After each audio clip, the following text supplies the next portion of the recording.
Welcome to this episode of Season 5 of The Common Bridge, where policy and current events are discussed in a fiercely nonpartisan manner. The host, Richard Helppie, is a philanthropist, entrepreneur, and political analyst who has reached over 4 million listeners, viewers, and readers around the world. With our surging growth in audience and subscriptions, The Common Bridge continues to expand its reach. The show is available on the Substack website and the Substack app. Simply search for The Common Bridge. You can also find us on YouTube and wherever you get your podcasts. The Common Bridge draws guests and audiences from across the political spectrum, and we invite you to become a free or paid subscriber on your favorite medium.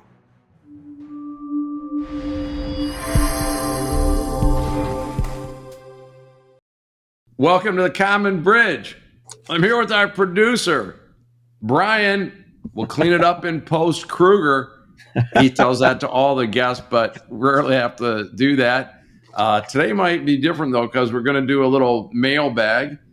We get, comments that are public. We get lots of private emails and messaging, and always happy to consider that. Look, we've got a great audience on the Common Bridge. Unlike most platforms, we have intelligent people.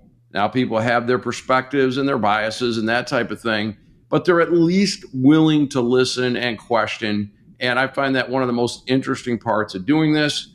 I'm grateful for the Substack world and those real journalists and real writers over there, because it potentially is the new media model, which I think is one of the three legs we need to get out of this crazy morass we seem to be stuck in. Anyway, Brian, what do you have in the sinister smile? Besides the sinister smile, what have you got today, brother? First of all, let's get a few things off the deal here. Spring training open, so we got baseball around the corner. Indeed. We're wiping our tears about the Lions not making the Super Bowl. Outside of that, Rich, I'm ready for the mailbag. Really good. Well, don't forget, we also have the Red Wings potentially edging into the playoffs. They won again last night. Yes. Overtime goal by Patrick Kane. All right, nobody wants to hear about sports. There's enough places for that. Yeah, but they've got to hear about our Detroit guys first. But all right, with that, let's get started with the mailbag. I love that we do this once a quarter. This is cool. We kind of do a little bit of house cleaning, and that way we get to hear some of the voices from our readers and our listeners and our viewers. So I'm just going to jump around here. Some of these are pretty interesting. And as you know, there's some of them that you've responded to online, but let's get them out there so everybody can hear kind of what's going on. Let's start out with Mark, and he's from Orlando. He says, Rich, I read your Real Estate 101. That was just recently, by the way. It's like your last piece this week, actually. I read your Real Estate 101 piece. It was only a minute, so I read it 3 times. I have to admit, I'm confused. You said Trump first put a low value on his properties and then a high price. Then it seems as though you were really criticizing the court ruling even before Kevin O'Leary of Shark Tank and others blasted it. But then you said Trump should not be president. So what's the case about? And do you like Trump or don't you like Trump? And again, that's from Mark from Orlando. Right. Well, let me clear the easy part is this. Look, I don't believe Donald Trump acted like an adult when he was in the Oval Office. I think he behaved in a capricious manner. And, he was voted out of office. And I know there's people that still to this day don't believe he was voted out of office, but clearly the Democrats did a way better job on turnout based on the new COVID rules. And you can argue whether that was the right way to do things or not. He was like a petulant child leaving instead of the gracious transfer of power, didn't greet the new president and so forth. He really needs to just retire from politics. And in a way he has, because he doesn't show up for debates and, he holds rallies to faithful, and apparently he's now selling sneakers and the like. And I've been clear about that. The court case is a travesty. And what I did in that 1 minute read was to say, illiquid assets, you can create a value and defend it based on assumptions. And so the New York Times several years ago took apart Trump's inheritance and said, hey, wait a minute, it was way larger than Trump's reporting. And I read the article and it had fantasy leaps. Well, but they went out. They started with the endpoint. We want to show that it was worth more, and they struggled and got there. The judge, who's violated every principle of even-handed justice, in the instant case here in New York, said, I want to show a low value. And he said it was fraud on the first day before he even heard one witness. And if you read the actual ruling, it's ridiculous. And for people that don't think it was, I would say this: tell them you'll buy their house today for whatever's on their tax bill. Whatever their tax appraiser said their house is worth, you'll buy it today for cash. And they'll go, well, wait a minute, Mark, it's worth more. Of course it is. How much is it worth specifically today? We don't know because it's not for sale. And so what this judge did unilaterally was assign value, and then in this very sophisticated real estate transaction, extracted one element, the interest rate, ignored the fact that the bank has sophisticated appraisers and that they took the risk. The bank was not claiming any kind of fraud. It's up to the lender to do diligence. And indeed, when the documents are submitted, as they did by the Trump Organization, they say these are not to be relied upon because there are errors and there are omissions. And it's an illiquid asset, and anybody can come up with what they think is a value. And so what he did was just egregious. And now every real estate developer is saying, hey, we can't do business in New York. And the governor of New York came out in a veiled way. She wasn't quite the way it's being reported on right-wing outlets, but she said, well, hey, don't worry. It was just a thing we were doing for Trump. And so you can not like Trump and be alarmed that the justice system is being ripped to shreds in an attempt to get to him. We're not going to be left with anything if the justice system gets blown up. And if you're celebrating because, we got Trump, no, it got you. It got you because that's the justice system that's going to take care of you. Have you been able to isolate or find a victim in that crime or no? Yeah, the American people who got this. This is going to get overturned, and they're trying to look what it's done. There are people said, well, hey, if we keep charging Trump with stuff, that'll drive him from the race. It's all it does is make the Democrats look dirty and corrupted and scares people. Now, on top of the censorship and on top of the Biden's obvious failure in his mental capacity, now we're going to blow up the justice system. Why not just run against Trump and beat him? Right. Yeah. And ironically, every time they do something like this, it bumps Trump's numbers 10%. Yeah, because it scares people. It scares people to say, I can't vote for that thing that's going to blow up the justice system. All right, let's move on. This is from Eric and Yuma. I've been through Yuma. This is Eric. Me too. When are you going to do a story about immigration? We can tell where he's from. Seems the southern border is in chaos and there are National Guard and federal law enforcement arrayed against each other. One side said for many years, no problem. And the other side says there is a problem. Can you get a debate on this topic? Can you bring in a guest for that? Well, we have had one show on immigration from a legal perspective. The political situation's much different. And we've gone through this arc now of, during the Trump administration, attempting various maneuvers to secure the border. And the opposition said, we're going to have a sanctuary city, let anybody come in. We're not going to enforce laws. Now, cities have been inundated. They're saying they can't handle the influx of immigrants. There has to be an orderly process. The administration said, well, we really want to, but it's the Republicans are blocking us because of Trump. And I'm like, well, wait a minute. Why not just enforce the laws from the sanctuary city? But anyway, it's a great idea. I would like anybody listening that wants to come in and talk about either side of this. It would be great. because we've had, at least since the George W. Bush administration, proposal after proposal put up, and Obama's and Bush's didn't look markedly different. They're, Mitt Romney's view on this. Most of us are children of immigrants anyway. People know what the formula is, but both sides fundraise off of the chaos, and we don't know what the impact is. I think we need more people to come, or we didn't make enough babies, right? And we need workforce to do things, and we have houses there, and this is not like any other immigrant group that came over before. And there's people are alarming, say, oh, they're bringing over military age men. And then they'll talk, well, my great grandfather came from Ireland, not mine, but people will say that. And when he had found work, then he sent for my grandmother. Yeah. Okay.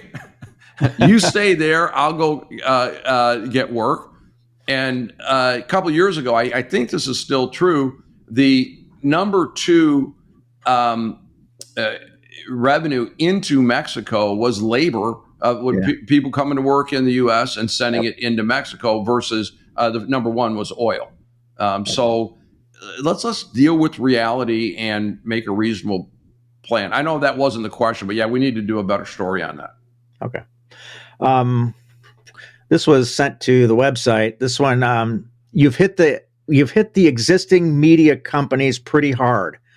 Is there a way out of this world of disinformation? And that's from Carrie in Santa Barbara. There is. And it's everybody listening, reading, or viewing this. You need to do a couple of things. Number 1, quit consuming that stuff. You know where they're coming from. And the thing that really baffles me is people that make a living spreading false information, coming out like Barbara McQuaid, who I've had on the show, who's really lost her way, and who's made a living spewing falsehoods, and now writes a book about disinformation. And I'm thinking, I should review the book. And then I should review it the way she and her cohorts reviewed it on their podcast when they reviewed Bill Barr's book, which I tuned in for. And they all went up and they were like, nah, we didn't even read the book. It's like, really? So your program, you purveyor of truth, you have less credibility than a 7th grader trying to fake their way through a book report. Anyway, I digress, but quit consuming it. And when you get a story, I'd ask you to do 2 things. Number 1, what's not being said. And number 2, what's being not covered. And you look at, they'll catch Joe Biden doing something, and all of a sudden, like with his mental misfires that the Justice Department put in their report. And the next thing you know, hey, we're going to arrest this FBI agent. It's like clockwork. You look at your watch, here it comes. So don't let things go into the memory hole, and talk with your friends, and get offline and talk with your friends, or get online and come to Substack and have a adult conversation. Cool. Okay, this next one, there's a couple of them have figured out that you're from Michigan, which is cool. And this is actually written in from Substack. This is Todd from Rangeley, Colorado. You live in Michigan. What do you think about the recent court cases that have inspired news coverage? The boy whose mother was convicted of manslaughter because he became a school shooter. How will this play out nationally, do you think?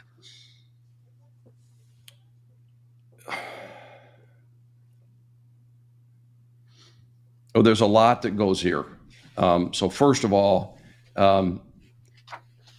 condolences to everyone at Oxford, the Oxford community. Nobody should have to deal with this, and especially no child, no school, no school children should have to deal with this. This should be a time of delight. I'm going to start with the first part, which is guns. And in the state of Michigan, we just passed a safe storage law. Had the parents had the spin law, and had the parents followed it, perhaps this tragedy would not have occurred. The other gun laws violated. There was something called a straw purchase, that you're not allowed to buy a gun that's not for you, and they clearly bought this for the kid. And this also ties in things like mental health, and it ties in parental responsibility and parental rights. So, rights and responsibilities go hand in hand. And the court ruled, and Prosecutor Karen McDonald, I think, did a solid job in getting responsibility from the parent. But I'm hearing from and reading about children in other states where, if the same age person, a troubled kid, comes in, if Aaron Crumbley would have gone into his school and said, my name's now Beatrice, and I'm going to wear a dress and carry a purse, don't tell my parents, then I don't know if Michigan would have done this, but certainly in Washington State, they couldn't do anything. And the parents not, quote, affirming them would result in potentially removal of the child from the home. So where do the parents' rights and responsibilities end? And then we had Kevin Fisher on recently about mental health. And of course, we've had other guests about mental health. We've got to figure out what is good mental health. And at the same time this court case was going on in Oakland County, there was another case where a man moved out from his male partner, I don't know if they were married or not, and had sued him, the fellow that was still remained in the house, because, and you can look this up. The guy that was suing had his testicles removed, had put them in a plastic bag in the freezer, and I'm sure they were shriveled by that point. Guys, never mind. I don't mean to lie. I shouldn't make light of this, but he left them in the freezer, and the guy that was in the house threw them out, said, hey, I put food in there. It's not sanitary. And I'm like, okay, wouldn't someday in the not too distant past, we would have said, hey, if you cut your nuts off and put them in a freezer, are you of good mental health?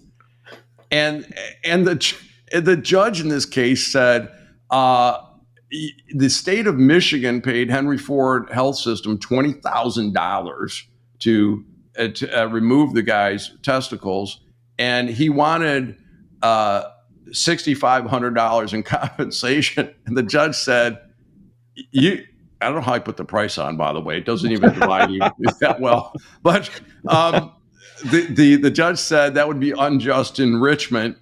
And I guess that's a lesson that if you think it's a sane move to remove healthy organs, and you think it's a sane move to store them in a freezer, in a baggie, apparently, for what, I don't know.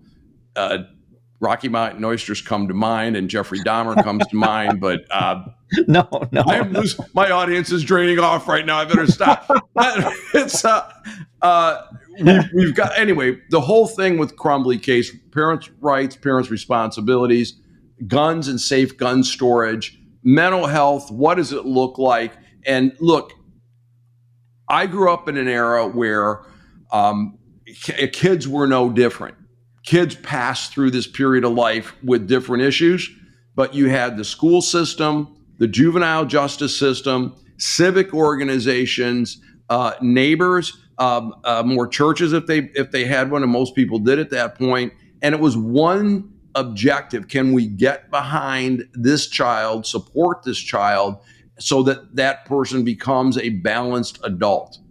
And come on, this is what our society has done. And it's because of the breakdown in the politics and in the media, Brian. Okay. We have a related question, so I'm going to stay on this theme just for a bit. And this is from Greg in Rochester, Michigan. Rich, I've heard you talk about your graduated gun policy, and on some levels I agree. What I'd like to see, though, is that we start that approval and graduation process at 21, like we do with legal alcohol consumption. Many states think that 16-year-olds are more responsible with their guns than they are with alcohol, pushing that out to 21. What are your thoughts? Not a bad idea at all. I mean, it's something. Look, we responsible gun owners, and that's basically most of them, that they're going to teach target shooting and hunting and defense, and they're going to do it responsibly. And to say that, hey, at a future time, you can, start requiring your own weapons. I mean, that's a great thing that might tune that law up. So, I hope we do something, because what we're doing now, nothing isn't working. Okay. A couple of them that sense that you were from Michigan as well. This is from Jeff in Higgins Lake, Michigan. I'm a soon to be retired public school teacher in Michigan. I think you're a Michigander too. Would you like to see an episode about Governor? What's he say? He would like to see an episode about Governor Whitmer's proposal to move 75% of funds from Michigan's State Board of Education to a new Department of Lifelong Education Advancement and Potential. Also, the Detroit News reports that Governor Whitmer wants to take $670 million from our teachers' pension fund. Finally, Whitmer's name comes up as a possible president someday. Do you think she'd be a good one? Again, this is from Jeff in Higgins Lake, Michigan. Wow. This is a guy he said he's retired, and he's a school teacher, so he's reading, and you kind of guessed the age. Well, you said he's retired, but Michigander. I think I'm a Michigander. I'm also a Michiganian too. So, and I'm from the Mitten. So, whatever.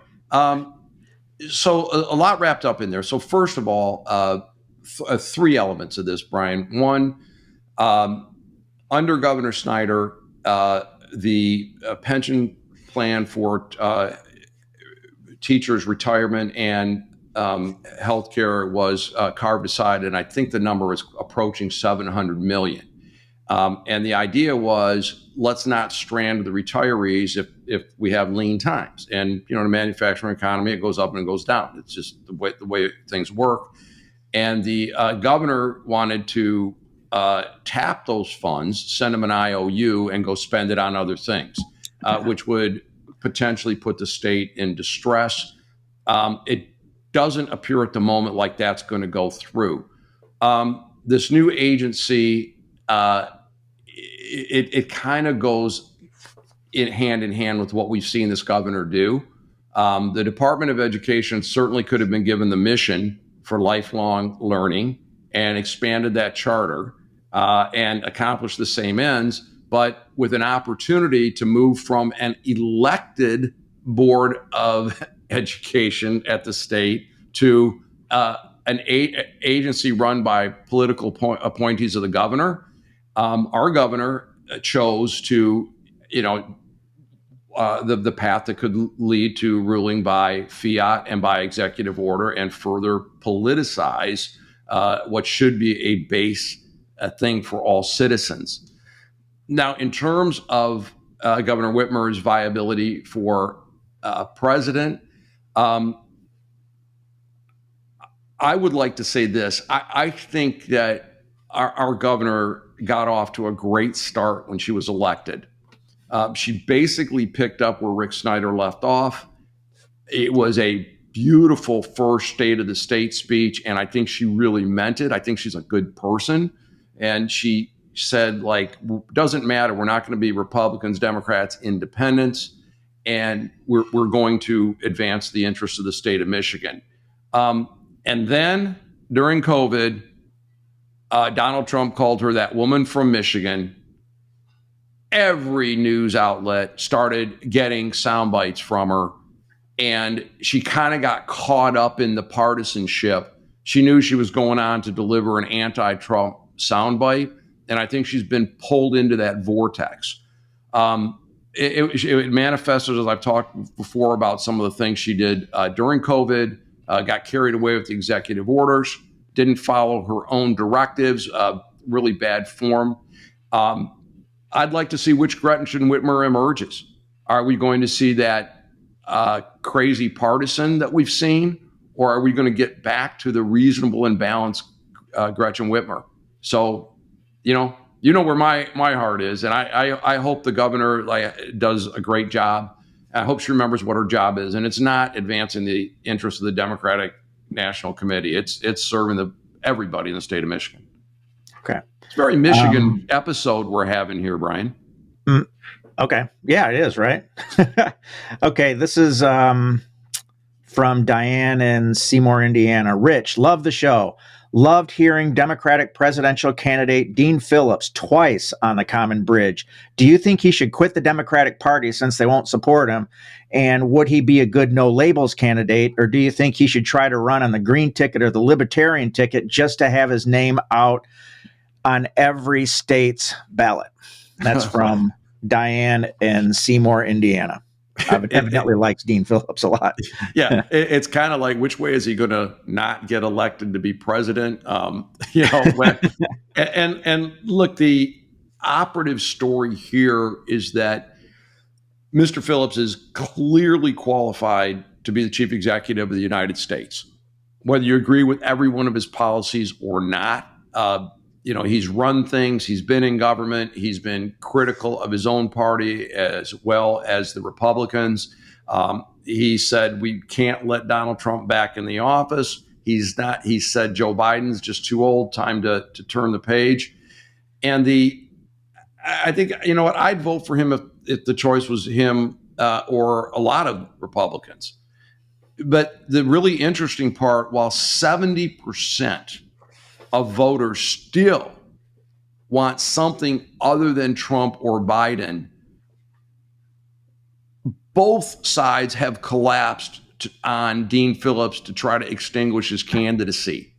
Instead of saying, well, wait a minute, could this guy be a good chief executive of the United States? And that's where I started. And it's like, I hope whatever he does, that he stays in the fight, stays in the hunt, and tries to get his message out. And we can do better than these two aged guys of Trump and Biden. And Phillips has at least shown us that. I don't know what it would take to get him in the White House. The Democrats trying to block him off primary ballots. And Brian, I don't know when the show's going to air, but there is a Michigan primary on the 27th. If you haven't voted early, Phillips is on it. You can send a message. Dearborn, Michigan, sending a message. They're saying just vote, president, I think, or something to that effect. But anyway, okay. What's next? This next one's somewhat related. It's from Stephanie in Sparta, Tennessee. She says, "Hi, Rich. If you were a betting man, would you bet on both Trump and Biden, or neither one, being ousted at their respective conventions this year and replaced with other candidates? After all, the conventions produced the candidates before the primary system took over." First of all, a political forecast, as a good friend told me, he goes, "You're going to be wrong more than you're right." So I actually wrote a column a couple years ago saying it won't be Biden or it won't be Trump. I don't think that's going to age very well. So I from what I understand about the rules, I believe the Republicans have to vote on the first ballot the way the primaries came out. And if I am correct about that, I'm not 100% sure, then that would mean Trump would become the nominee. And then the Democrats, my understanding is that it would take Biden assigning his delegates. And, there are people that are saying that, his family should tell him not to run. So look, it's getting closer and closer to November, and less chance for something to change. But we can do is raise our voices. Again, it's the only thing we can do at this point. Okay. This is interesting. This is from Mike with no location. He asks, if Biden drops out of the race, even at the very last moment, what does the Democratic Party do with Kamala Harris? Thank her for her service and and move on. Aren't her approval ratings less than Trump's? I think. Yeah, they're pretty abysmal. And she's earned it though. So I think that for for most Democrats that are wanting a new way for their party. Biden did what he said he was going to do. He was going to nominate a woman. He did it. We have the first woman vice president back when we could define a woman. Oops, let that slip out. And so, Joe Biden should declare a mission accomplished and move on. So we'll see. We have a couple more here. We're reaching to the end of our time for this, but just a couple more. Rich, I enjoy your podcast, but I keep hearing you tell us how unprepared for the presidency Trump is, and that he doesn't want to learn the job, and he is personally very flawed. I have to ask you, if Trump wins this fall and he's putting together a cabinet, and consider how many people he fired from his first term or they quit, would you, Rich Helppie from the Common Bridge, take a position in his cabinet if you were asked? Well, first of all, I don't think that's going to happen. But I'm very simple. It wouldn't matter to me under this theoretical situation there's a zero chance of that occurring. But who knows? Maybe he's throwing so many other people under the bus. He's got to find fresh talent. But I would go, if my president called me, if it was Kamala Harris, if it was Donald Trump, it wouldn't matter. I would go serve to the best of my ability, period, because my president called me, and it would be that. And I would expect that I would be fired and criticized and ridiculed by Trump, because that's just how he rolls. And one time long ago, I got fired from a job, and I reported directly to the CEO. And I felt bad about it. I was pretty young. And then I realized, hey, wait a minute. I've been here 4 years, and he's fired 40 of his direct reports. It's like that's just how he rolls. And so, the people that he gets for the cabinet, they're sophisticated. They know how that's going to end. And the man doesn't have advisors, and that's why he's not prepared. Of the many reasons, he doesn't listen to anybody, and you can't run anything by the seat of your pants. And for Pete's sake, can the Democrats come up with a good candidate? And that's kind of my view, is that the first of the major parties to come up with a sane candidate wins in a landslide. They win huge, yeah. It wouldn't matter. Yeah. Well, your answer to that, and that was Lisa who asked that. I forgot to put that out, but thank you, Lisa.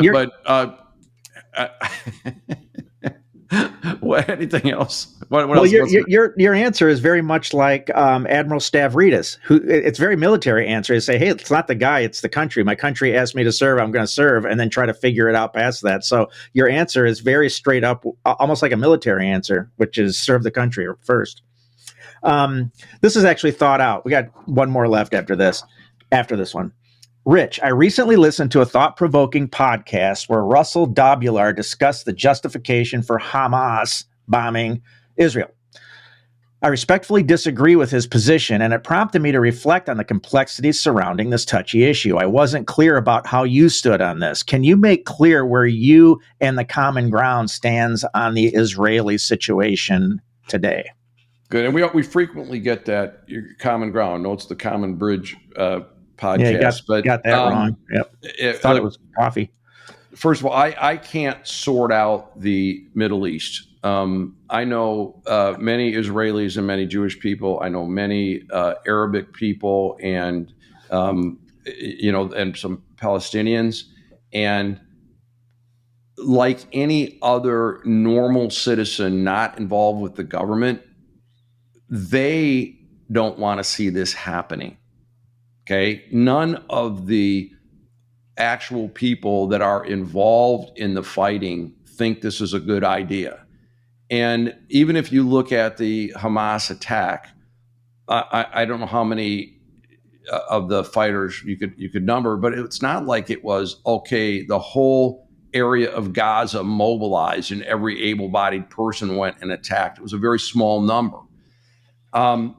The justification is really beyond me. And so this is why I had Dr. Todd Endelman on the program to talk about the history of the area and how things have come to be. And I would encourage everyone to go back and listen to that, and you'll get way more information and perspective than I personally can offer. I just, I don't know. This looks intractable to me. So just thoughtfully, prayerfully hope that it resolves in some manner better than what we got right now. Okay. DB from Substack responded to a conversation you had with North Carolina Governor Pat McCrory back on episode 235, saying that Trump is actually a third-party candidate who really just wrested power of the Republican Party and then essentially destroyed the party afterwards. Do you agree with DB on that? It's not a bad view. I got to tell you, DB, that is thought-provoking.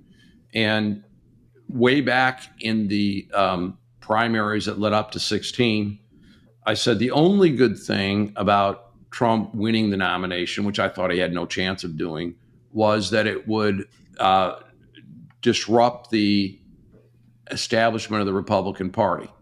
And he did it. But they've not become more responsive. The Republicans have retreated, and I liken them to a deer in the headlights. They just don't know what to do. As the famous saying goes, there's a front part to this statement, but the back part is, or go blind. So the Republicans are really directionless, and they're in a box. You can't say, well, I am a Republican, the way the Republicans used to be, and then boom, the Trump wing's going to come down on you. And you go, well, I don't like, I really like Trump. Well, what, you guys aren't being reasonable. And the other thing I said in 16 was that Trump's election, which I didn't think was going to happen, I said it would disrupt the establishment of the Democratic Party. Yes. And I was wrong about that, because the most establishment candidate ever in Joe Biden came in, and the Democrats have closed ranks. They have hidden their candidate, hidden their president from us, exercised power in an authoritarian way. They're looking to protect that by this lawfare that's going on. And any fair-minded person that looks at it understands that that's what's going on. So the Democrats' response was way different than I thought it was going to be. I was just wrong about that. They've doubled down on that machine-type politics, and they don't seem to be pausing at all. It's going to get really ugly between now and November, and potentially getting worse after November, no matter who wins. This is a little bit of a non sequitur, but let's finish it up on this. This is somebody from Dayton, Ohio, who catches your radio program on WJR in Detroit.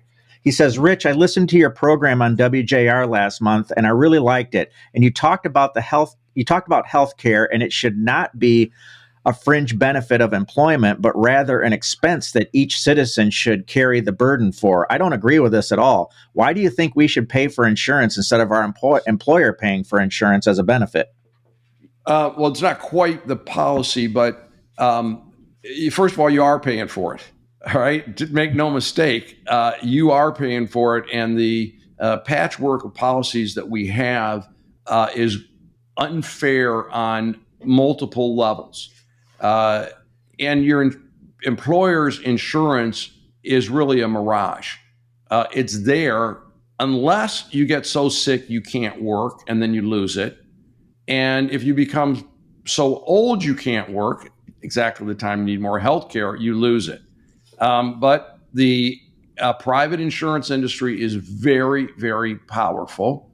And they are controlling the law in Washington. The simplest thing that Congress could do would be to say, okay, employers, you can give those benefits, but their compensation, which is what the original intent was in 1945. And then when people started getting billed for the cost of that on their W-2s, we're going to get real reform, which, just in a nutshell, a base level for everybody. And by the way, Dean Phillips is the only candidate that is saying we need to do that. It's the sensible thing to do. I've written about this. You can see it on my website. We're already there. Okay, but a base level that everybody gets, and then a private market for people that want more choice, faster service, et cetera. And that would make the insurance companies have to come up with an affordable and attractive option.